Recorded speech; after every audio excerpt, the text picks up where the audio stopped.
Cordial saludo a todos nuestros televidentes en este su programa Ciencia y Libertad, liderados de la Facultad de Derecho de la Universidad de Medellín. Hoy con un gran invitado, el presidente de la Asamblea Departamental de Antioquia, el doctor Santiago Manuel Martínez Mendoza. Doctor Santiago, muchas gracias por aceptar la invitación de la Universidad de Medellín. Doctor Francisco, muchísimas gracias. Un saludo para todas y para todos. Para mí es un inmenso placer. Además, me llena de orgullo. Esta es mi casa, esta es mi universidad y estoy presto y estaré presto mientras Dios me tenga con vida para atender cualquier tipo de llamado. Doctor Santiago, ¿qué estudios ha realizado usted en su vida profesional?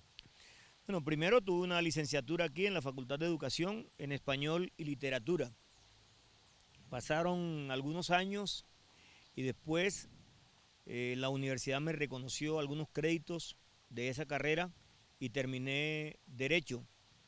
La especialización también empecé a hacerla aquí en Gobierno Público, pero mis andaduras por entonces me impidieron terminar, porque trabajaba en la radio y me tocaba viajar demasiado y no sabía qué tiempos y además salir al exterior. Y después hice una especialización en Derecho Administrativo en la Universidad Pontificia Bolivariana y tengo una serie de diplomados que he realizado en Europa y particularmente en España, en la Universidad de Castilla-La Mancha, en la Universidad de Salamanca. Los diplomados que uno de ellos daba posibilidades presentando evaluaciones para que los tuviesen en cuenta como créditos para el doctorado. Hice varios y me quedé a mitad de camino porque casi siempre esos estudios son en época de invierno y es muy complicado, el invierno me da muy duro. Muy duro el invierno.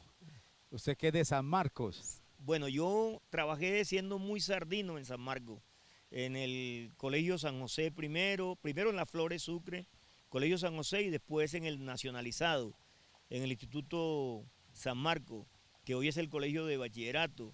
Trabajé muy poquito tiempo, por eso la gente piensa que soy de San Marcos, porque estando allá jugaba fútbol en el equipo del pueblo, pues no en el Medellín, sino en el equipo del pueblo de San Marquero. De ahí tuve una pasantía muy breve por la selección de Sucre y de allí me vine a Medellín en el año 73.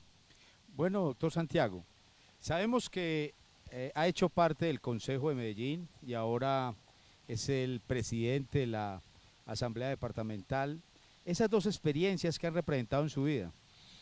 Muchísimo, ha sido de una riqueza tremenda en cuanto a la pretensión que tengo como persona de cada día ser mejor, no solamente en el ámbito humano, sino también en la parte profesional. Pues en el Consejo fueron 5 periodos, fui 3 veces presidente de la corporación y ahora en mi calidad de presidente puedo decirle que lo más importante siempre será la gente y hay que buscar cómo uno aprovecha, convertido casi que en una esponja, en las realidades y en las aptitudes que tenga la gente que uno encuentra a su alrededor. Con muy poco se puede hacer mucho con el recurso humano, es vital el recurso humano. En la asamblea se encuentra uno con unas realidades que no tiene la corporación, hay mucha más anchura en el Consejo de Medellín, se es estrecho a nivel financiero en la Asamblea Departamental de Antioquia, pero interactuando con las universidades y particularmente con mi universidad, la Universidad de Medellín, interactuando con el gobierno departamental y con otros gobiernos, uno puede conseguir cosas que dejan huella en la asamblea. Eso queremos y le apostamos, como todos los presidentes que han llegado y seguramente los que llegarán, a ser los mejores. Doctor Santiago, en esta su gestión como presidente de la Asamblea Departamental, ¿cuál es su plan de acción? Mi plan de acción es un plan, yo diría que acorde a las realidades. Primero, vamos a transformar físicamente la Asamblea Departamental. Para eso ya nos conseguimos unos 3.700 millones de pesos y para poner acorde a nivel de la tecnología, la Asamblea Departamental, y para hacer unos cambios, no en la estructura, que me parece muy, pero muy hermosa la estructura que tiene el edificio donde está la Asamblea Departamental de Antioquia, sino hay que cambiar el tema de las curules, tendremos una curul más, entendiendo que quien quede segundo para la alcaldía, para la gobernación, se convierte en un diputado. Entonces hoy somos 26, hay que adecuarla para 27. Y además no tenemos pantallas en la asamblea para cuando hay una exposición de diferentes tipos y no hay sonido en las oficinas. Es decir, vamos a modernizar la asamblea, a traerla al cuento de hoy. Yo creo que los recursos de necesitar un poquitico más, podemos hacer un esfuerzo nosotros en la asamblea, porque hoy tenemos para esos menesteres unos 269 millones aproximadamente. Ese es un punto. El segundo punto está en curso con el doctor Hernán Torres, que es mi compañero de estudio de toda la carrera y además es una persona vinculada a la Universidad de Medellín. Ya hicimos el borrador del nuevo reglamento para la asamblea. Será muy importante porque hay que adecuarlo a todo lo que dice la Corte en este momento, a conceptos de la Corte, al marco normativo que nos debe regir. Y el tercer punto, yo no lo dejo de incluir siempre, es que estamos tratando de unir a todos los empleados y hacer sentir a la asamblea como realmente la debe sentir cualquier persona. Aún trabajando en la asamblea 3 meses, no importa. Lo más importante es que tengamos una relación con la asamblea como debe ser. Y hay un cuarto punto que es de una importancia suma. Uno, tratar de vender la asamblea por lo que es la asamblea, y cuando digo por lo que es la asamblea es por lo que son sus diputados. O sea, la asamblea tiene una cantidad de saberes que la opinión pública en su generalidad no conoce. Yo creo que ahí tenemos una tarea pendiente, una asignatura que debemos cumplir, y hay que buscar, y lo he conversado con el rector de la Universidad de Medellín, de mi universidad, buscar cómo capacitamos, qué maestría o qué posgrado hacemos en convenio con la universidad, que yo creo que ahí los recursos no son suficientes, pero con la alianza podemos salir favorecidos para que todos los diputados, los 26 que queramos estudiar, y por qué no, algunos empleados del departamento, lo podamos hacer, y estamos muy cerquita de poderlo conseguir. Yo creo que básicamente ese es el plan de acción, porque lo otro ya está contenido en la Constitución y en la ley, que es fundamentalmente el control político. La asamblea tiene que ser muy autónoma, tiene que ser infinitamente independiente, y de esa manera nos hemos comportado y hemos tratado de hacer la tarea que nos han encomendado por parte de las ciudadanas y los ciudadanos del departamento. Doctor Santiago, quisiera que después de un corte nos respondiera una inquietud. ¿Ese plan de acción está en coherencia con el plan del nuevo presidente de Colombia a partir del 7 de agosto del 2018? A nuestros oyentes les recordamos que estamos en el programa Ciencia y Libertad, liderado desde la Facultad de Derecho de la Universidad de Medellín.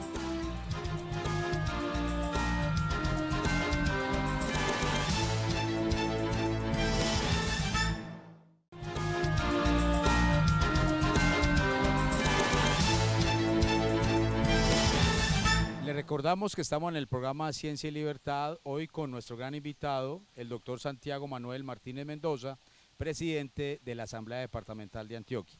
Doctor, le hacía la pregunta si ese plan de acción que nos acabo de exponer tiene usted como presidente de la Asamblea Departamental, tiene correspondencia con el nuevo presidente de Colombia que empieza a hacer su mandato a partir del 7 de agosto de 2018.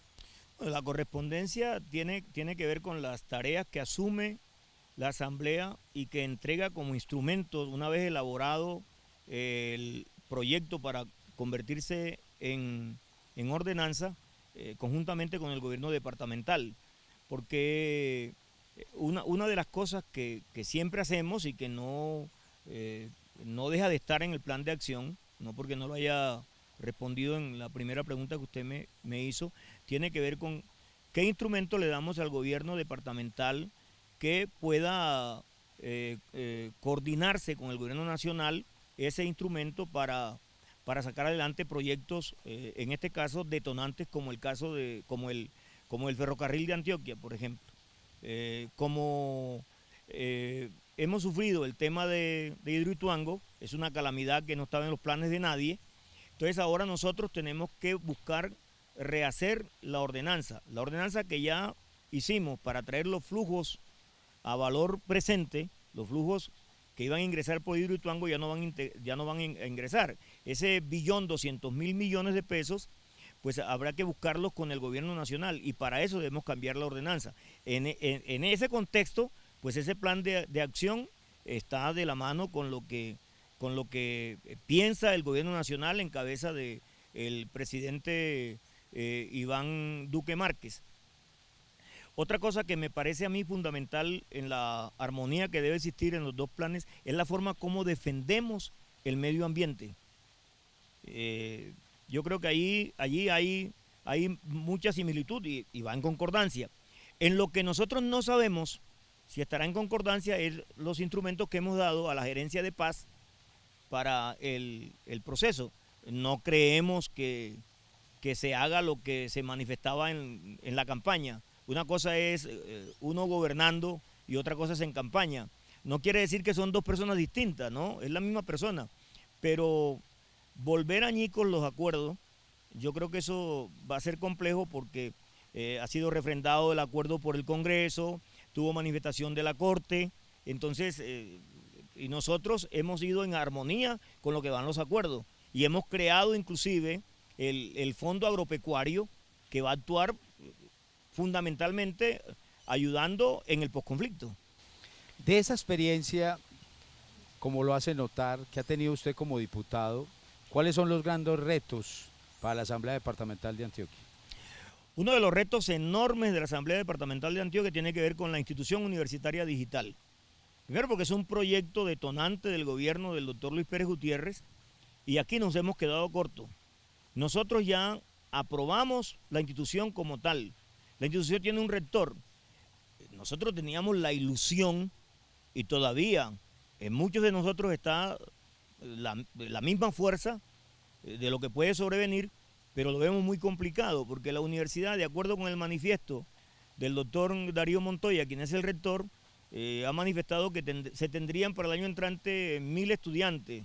Me parece una cifra irrisoria, ridícula, si se quiere, porque aquí no es sino hacer convenios con las universidades nuestras primero, la Universidad de Antioquia, el Tecnológico de Antioquia, el Politécnico, con universidades públicas después y tercero con universidades privadas. Y nosotros sabemos que los registros que se tienen para la cantidad de estudiantes que no tienen acceso a la educación superior, podríamos de entrada tener mínimo 20.000 estudiantes y ni eso vamos a poder. Ahora, cuando se buscan los registros en el ministerio, usted sabe, doctor Francisco, lo que eso se representa en tiempo. Y este gobierno ya le quedan 6 meses de este año y el año entrante es un año de elecciones. Prácticamente el gobierno se acabó. Entonces, yo estoy convencido que esa es una tarea y un reto enorme que nosotros tendremos que salir a ponerle la cara a la gente para decirle lo que está pasando.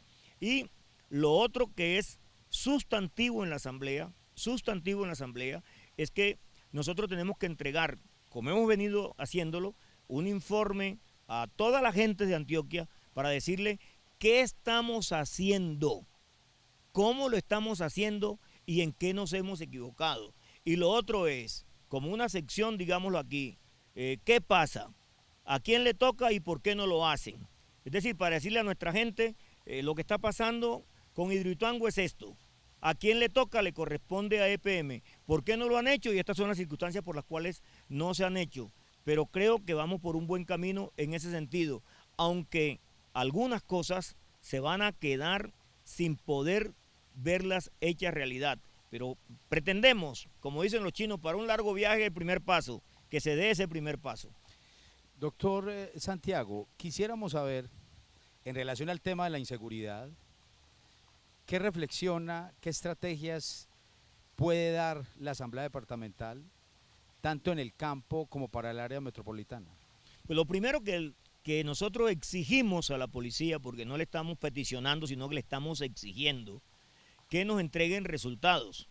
En el Oriente había una circunstancia muy difícil y se ha ido superando poco a poco. Ya no se presentan los robos que se presentaban en las fincas, y eso periódicamente requerimos al brigadier general que se haga presente, requerimos al general tanto del ejército como de la policía, hago referencia, y ellos han ido a la asamblea. Ese es el control político que hacemos.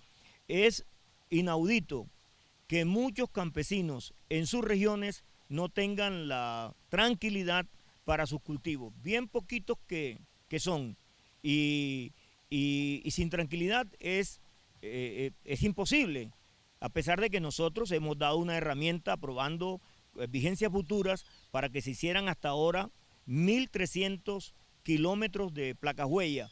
La placa huella es un salto social para el campesino, tiene cómo sacar sus cultivos, pero si no hay seguridad, y en muchos sectores no hay seguridad, se trabaja mucho, yo sé que se trabaja mucho, pero nosotros no hacemos otra cosa distinta al control político.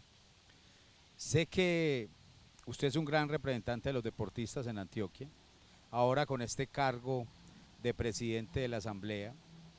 ¿Qué papel juega el deporte para la Asamblea de Antioquia?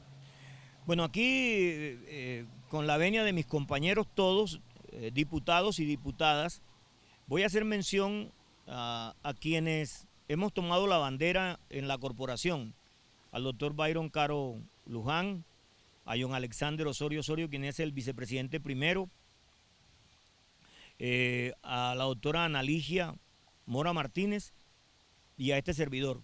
Nosotros nos hemos empeñado en buscar los 12.000 millones de pesos que no estaban contemplados en el presupuesto para los Juegos Atléticos Nacionales.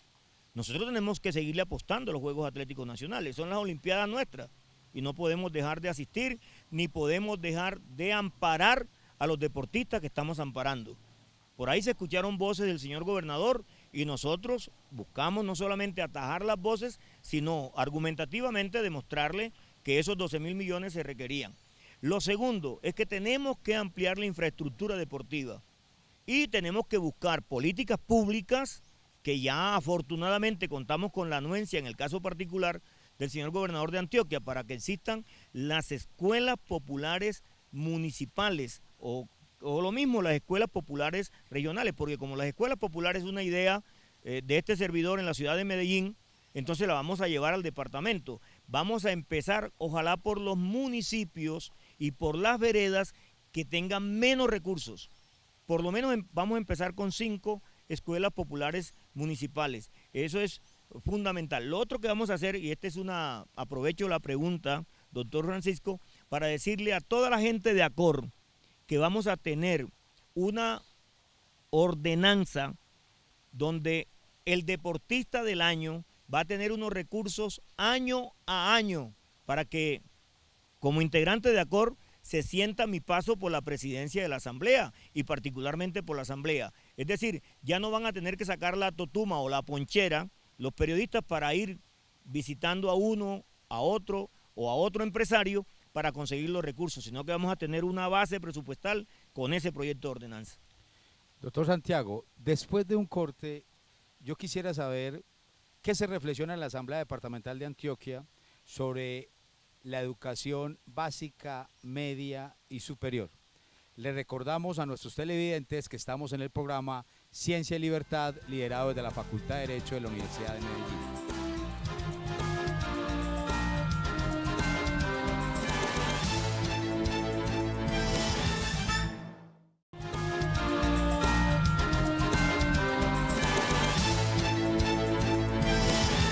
Regresamos a nuestro programa Ciencia y Libertad, liderado desde la Facultad de Derecho de la Universidad de Medellín. Hoy con nuestro gran invitado, el presidente de la Asamblea Departamental de Antioquia, el doctor Santiago Manuel Martínez Mendoza.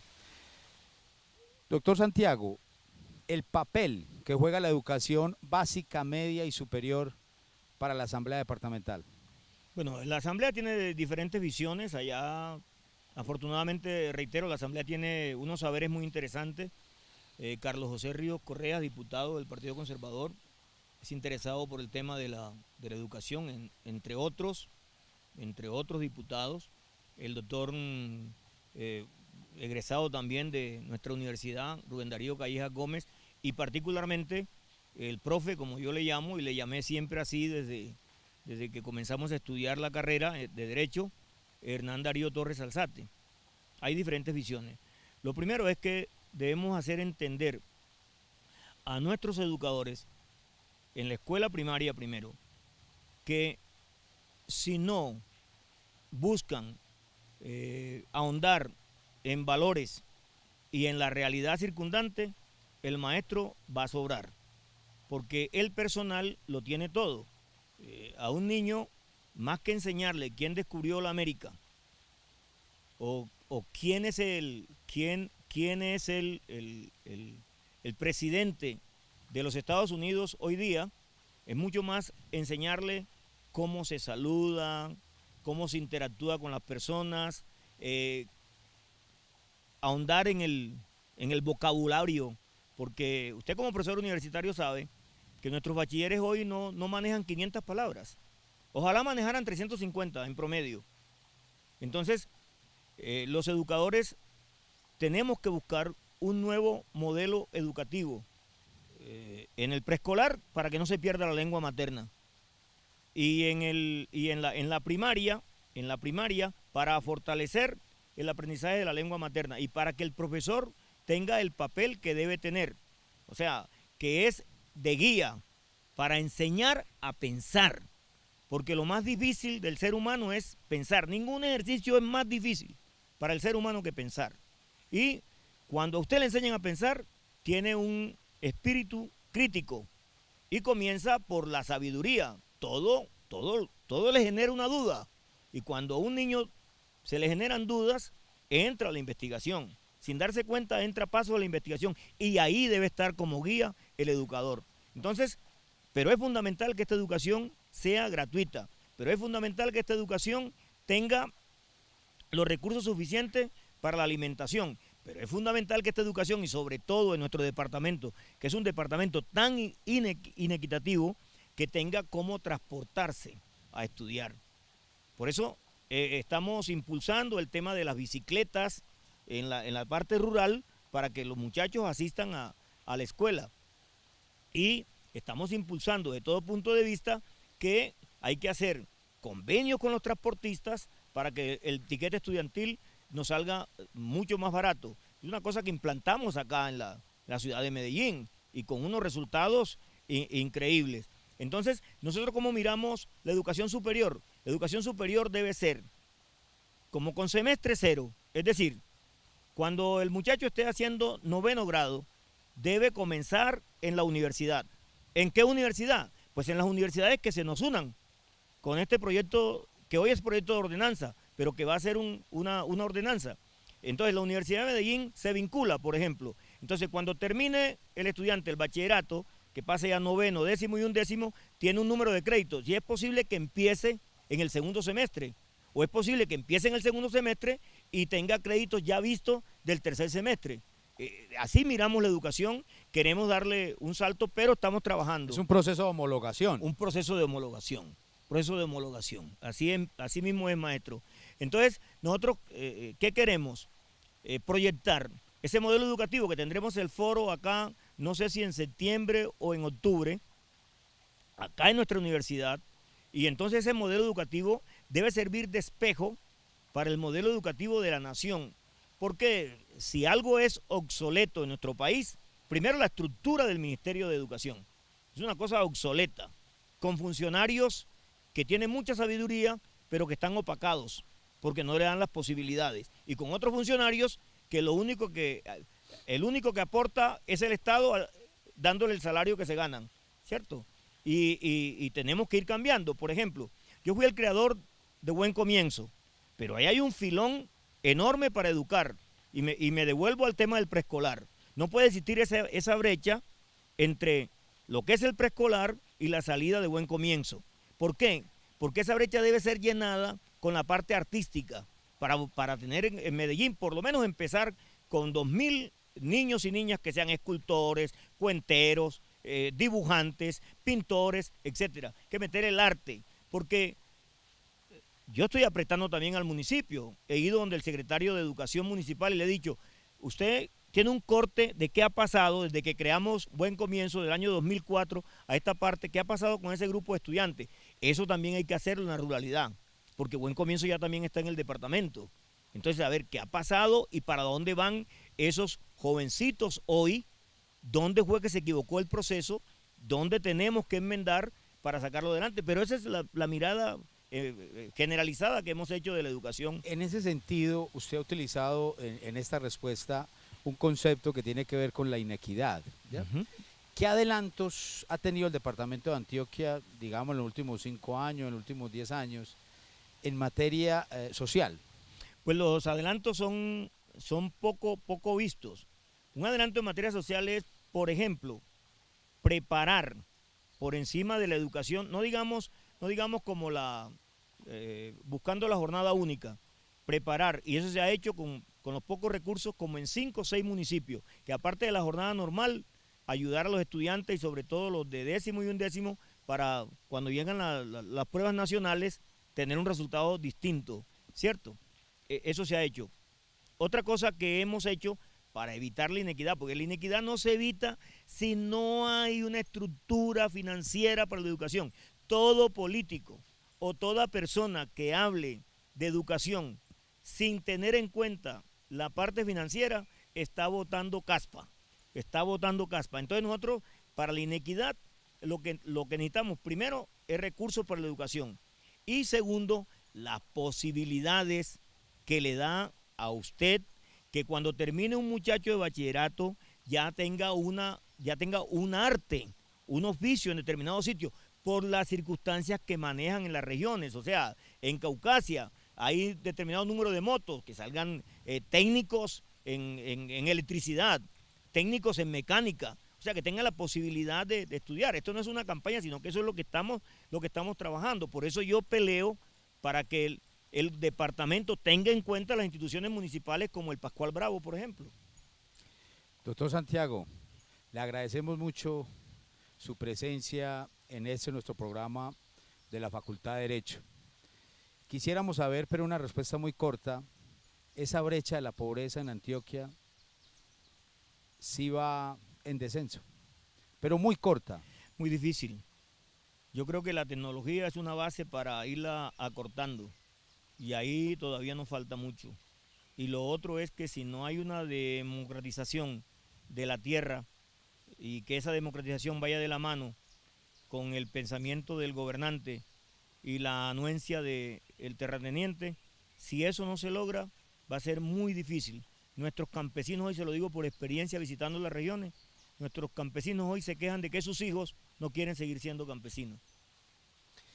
Doctor Santiago, muchas gracias. Usted sabe que esta es su casa de estudios y que siempre será bienvenido. Señor decano, doctor Jaramillo, a todos estos muchachos que son milagrosos, espero que me hayan hecho ver bonito y desde el cielo mi mamá les va a dar un premio, ya me lo dijo aquí antes de terminar la entrevista. Un abrazo bien fuerte con todo mi corazón para toda persona que tenga que ver con mi universidad, la Universidad de Medellín. A nuestros televidentes, muchas gracias por su compañía en su programa Ciencia y Libertad, liderado de la Facultad de Derecho de la Universidad de Medellín.